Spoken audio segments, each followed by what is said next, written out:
Welcome back to Giant Monster Games! I'm Adrian, and we are playing Paradox Elves once again. What do we think of this opening hand? We have Dorks and Bland, and I think we're gonna keep it, because that's literally all we need. We need a Forest and a bunch of... Oh, what do we got? Looks like we may be playing against human aristocrats or human soul sisters. This is my first impression. Usually this combination is... That's usually what I would think. We're gonna find out, though. And going to our turn, we're going to just throw down a Mana Dork. Mana Dork away! And then pass it to our opponent's turn. The turn after, we're going to throw down 2 Mana Dorks. And then the turn after that, we're going to do a bunch of other stuff. No, it looks like it is black-white death and taxes. That's a thing. So players can't search the libraries, which is fine for us because we generally don't search our library. We just draw cards. So that's a thing. We're not blocking. I'd rather keep my mana. Harmonize. Nice. And let's play a Mana Dork. Play a Mana Dork. And ship it to our opponent's turn. Death and Taxes. Black-white Death and Taxes. Is Death and Taxes running these guys now? That's new. New to me. I didn't really realize that. And apparently our opponent is going to swing in with everything, which is fine by me, because I obviously am not going to double block that guy.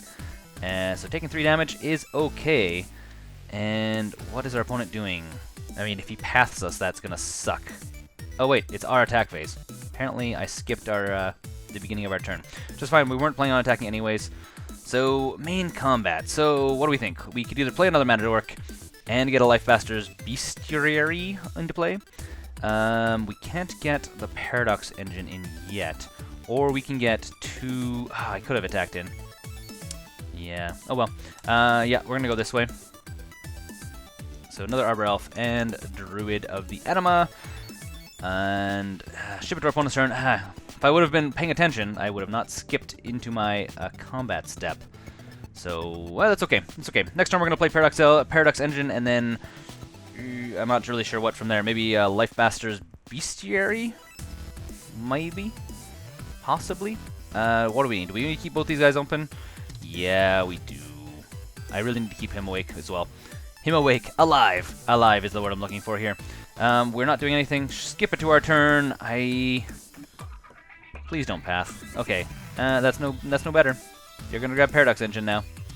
That's rough for me. I can at least play Bestiary. So I'm assuming he's gonna take Paradox Engine. He doesn't. He takes Harmonize? What are you doing? What are you doing? Well, crazy be crazy, I guess. 1, 2, 3. So we can't do it that way. We need to go this way. The very inefficient way of doing this. 1, 2, 3, 4, 5. There we go. Paradox Engine, and we need an entire another turn before we can do anything. So that's the thing. Skip it to our opponent's turn, and yeah, basically starting next turn, we, in theory, should be able to go off. Assuming he doesn't destroy this guy. So, in theory, we should be able to go off here. Again, I mean, we have Harmonize. Yeah, I think that's what's going to happen. I think we're going to go off. So he's going to swing out with everything. We take the damage.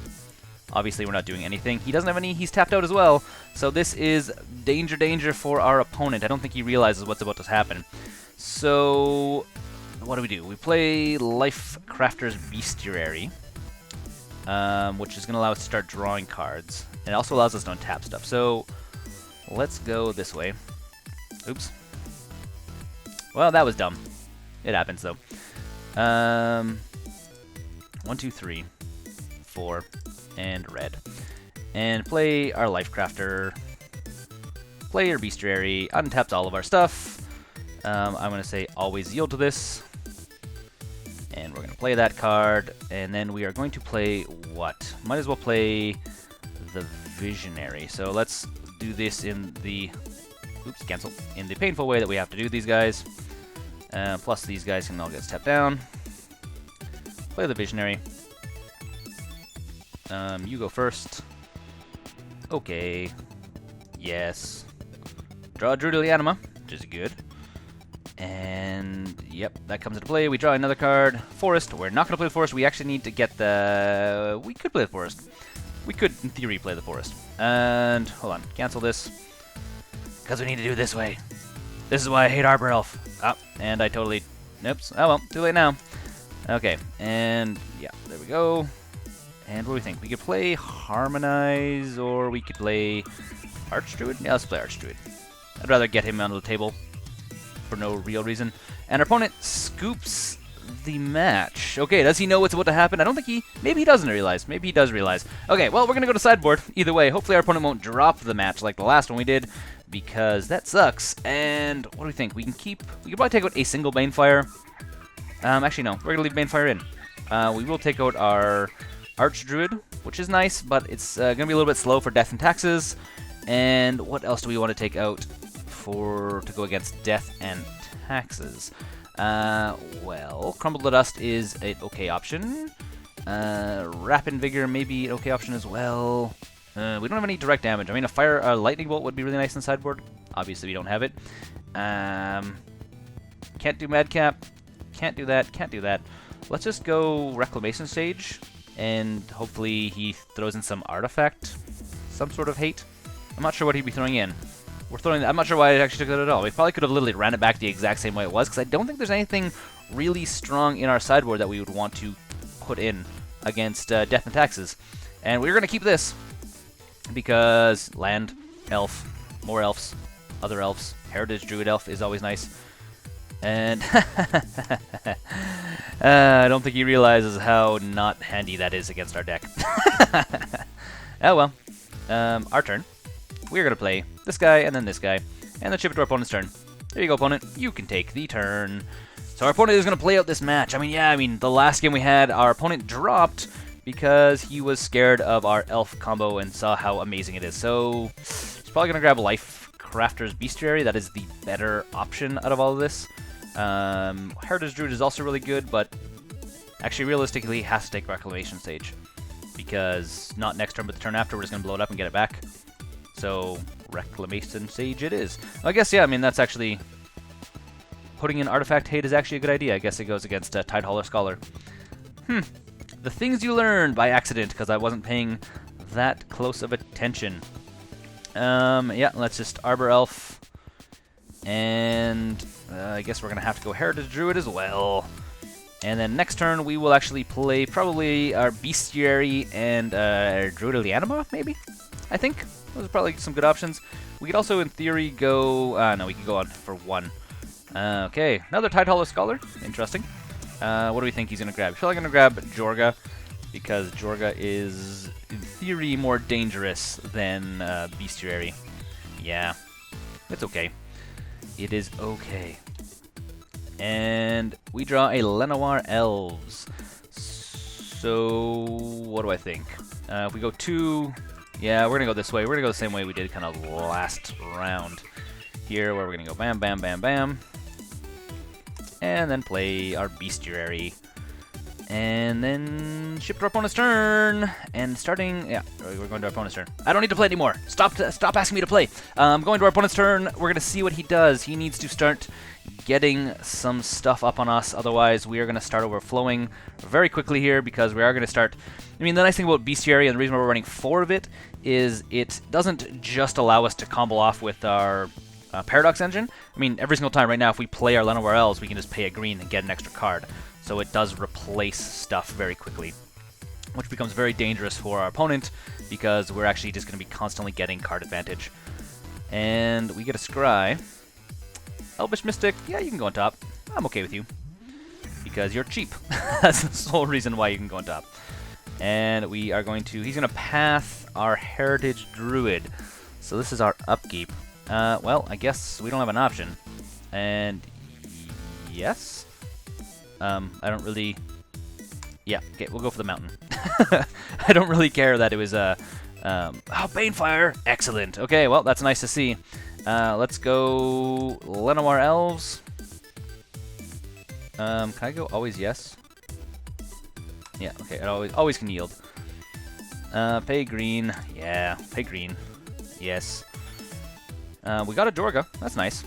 Okay, he comes into play. We're gonna untap. We have 2 mana, so... Oh, Relic Progenitus, but... Oh, okay. That's fine. I'm okay with that.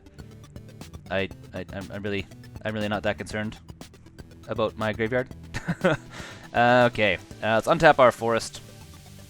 And we may as well just what are we getting? Joraga draw card? I think that's really our only option here. And, nah. No, we're going to keep it as a backup. We're going to go to combat, though, and swing in for 1. And then skip to our opponent's turn. Because next turn we can, what? If we want to, 1, 2, 3, 4, 5. We could technically go for 5, which is not that amazing. Not really that amazing, I should say. We could also Joraga for 3. 1, 2, 3. Yeah, we could Joraga on 2. Maybe that's not that amazing either. About to find out. About to find out. I guess I probably could have left this guy untapped, to be honest. Each player can't cast more than 1 spell each turn. That's hard to swallow. Well done, opponent. Well done. Let me give you a clap on that one there. And we're gonna scry. You can go to the bottom of my library. Don't want you. I can draw extra cards though. So what do I think? I think we kind of just have to kill this thing. Is that what I want to do? I could Banefire it for 4 easily. Yeah. Yeah, I think that's what we're going to have to do here. Okay, well, let's Banefire for 1, 2, 3, 4, I guess? Okay, there we go. Get rid of that. I would like to cast more than 1 spell each turn. Thank you very much. But not this turn. So, skip to our opponent's turn. They can take their turn. Oh, I could have attacked in with Archdruid. Yeah, I should have attacked in. Or with Arbor Elf. Could've, should've, didn't. Sorry, guys. Target reveals his hand, you just choose a non-creature card. So there goes our other Lifecrafter's Bestiary, which would be nice to keep. I mean, obviously, we could be drawing more cards because it's not redundant, which means we can literally pay for 2. And we also get a scry 2, technically. We get a scry 1 and then scry 1 again, so if the first card is a card we want to keep, it kind of stays on top. And when it enters the battlefield, target creature. Enters the battlefield, blah, blah, blah, blah, blah, blah. Okay. I see why he's wanting to exile stuff. This is kind of a weird deck. I'm not even sure what we're playing against here. I thought it was originally going to be Death and Taxes, but I think it's like a weird black-white prison exile Eldrazi strategy. I'm not too sure. A little bit strange to me. Seems to be doing some interesting stuff, even though our opponent did scoop on us last turn because we're so awesome. Paradox Engine. Can we survive that if we play it? We sure can, and will we be? Yes, we will. So, you can go on top. We are going to play Paradox Engine, and we are going to take a lot of damage next turn, but it won't be enough to kill us. So it's going to be 3, 4, 5, 6, 7. We're going to go down to 1. If he has any way of doing 1 damage to us, then that is going to be bad, but otherwise, we, in theory, might be able to win next turn. Yeah. So in theory, we're gonna be on the money. I'm not gonna lie. We're gonna be on the edge of our seat here, hopefully drawing into it, because we're only been gaining like 2 extra mana a turn. So yeah, we're about to find out. We're about to go for the combo, guys. Go for the combo. We've assembled Paradox Engine and Lifecrafter's Bestiary, and we're gonna try to go for it. Okay. Paradox Engine or Lifecrafter's Bestiary. Forest on top. Do we want Forest on top? That will give us an extra mana, which we can then use. Yeah, you're gonna go on top. I would not mind. Actually, I should put it on the bottom. Oops. Oh well. Too late now. Okay. Elvish Visionary. You go first. I need to tap all of this stuff now. And always yield. Yes. Ooh, Harmonize. Perfect. Okay, we got it. We got it. We're in the green. We're in the green here, guys. By green, I mean an Archdruid. Archdruid doesn't really help us now. Okay, so we're going to need to get a little bit more mana. So we're gonna have to use Joraga for just regular, unfortunately. Whenever you guys a spell, untap all. Yes. Place triggers on stack. Oh no! I did this wrong, guys. I did it wrong. Darn it.